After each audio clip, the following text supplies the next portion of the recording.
Lena always woke up with a weight on her chest. The morning sun filtered through her curtains, but instead of warmth, she felt pressure. The day stretched out like an endless climb. School, part-time work, caring for her younger brother while her mom worked double shifts. Her father had left years ago, and ever since, Lena had felt like she was holding her family together with trembling hands. She couldn't remember the last time she laughed without feeling guilty, as if happiness was a luxury she couldn't afford. At school, her grades slipped.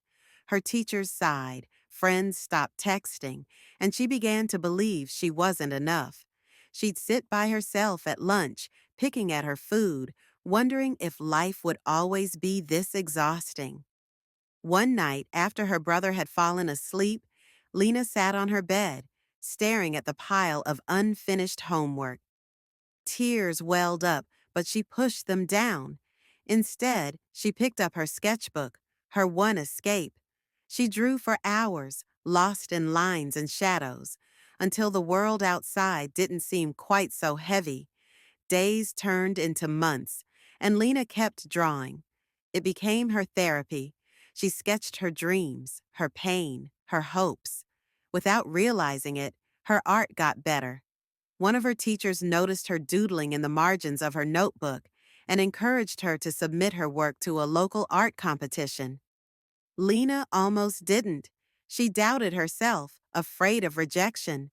But something inside her, a quiet voice she hadn't heard in years, urged her to try. Weeks later, she received an email. "Congratulations, you've won first place." The gallery that hosted the competition offered her a small scholarship to an art school. People started noticing her work. Commissions trickled in. Slowly, Lena saw a future she never thought possible.